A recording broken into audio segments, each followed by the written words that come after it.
C'est hier soir vers 16h30 que les pompiers ont été appelés à se rendre à l'usine Arbec d'Amos alors qu'un important incendie s'est déclenché à l'intérieur du bâtiment. Ça a resté au niveau de la machinerie. Je ne peux pas vous dire nécessairement qu'est-ce qui a causé l'incendie, là. Donc, c'est sûr qu'il va y avoir une enquête, là, surtout des gens d'Arbec aussi, pour savoir ce qui s'est passé, là. De notre côté, on ne peut pas identifier clairement ce qui s'est passé, mais ça, c'est un incendie de type industriel. Au total, c'est 45 pompiers qui ont été mobilisés. On a parti de la caserne d'Amos, puis en se dirigeant sur les lieux, on a vu l'ampleur de l'incendie, donc on a fait appel à nos confrères de la Combe, Saint-Marc, Landrienne et Pressac. Donc, on a été environ 45 pompiers à intervenir sur l'intervention.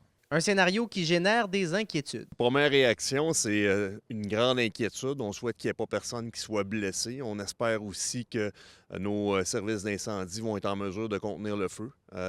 C'est particulièrement inquiétant hier soir. La ville d'Amos avait d'ailleurs demandé à l'ensemble des citoyens hier soir de limiter sa consommation d'eau afin de préserver l'ensemble des ressources pour les services de sécurité incendie. Bien, en fait, quand on a une baisse de pression, surtout aux températures qu'on a présentement, c'est sûr que ça pourrait créer des problèmes dans le réseau.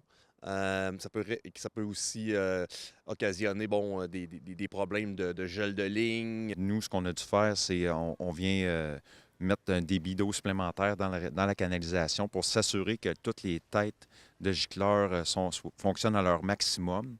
Donc, avec ça, et en plus avec nos boyaux aussi, donc on vient demander une grande quantité d'eau au réseau.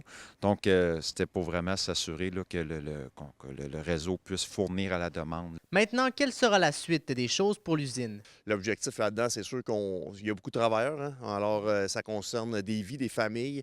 On espère qu'ils vont relancer l'usine le plus rapidement possible. Encore faut-il que ce soit sécuritaire puis qu'ils puissent bien faire l'évaluation des dommages internes. La ville d'Amos apporte son soutien à l'usine d'Arbec et souhaite bien sûr que les activités de l'usine puissent reprendre le plus rapidement possible. Alexis Dumont, RNC Nouvelles, Amos.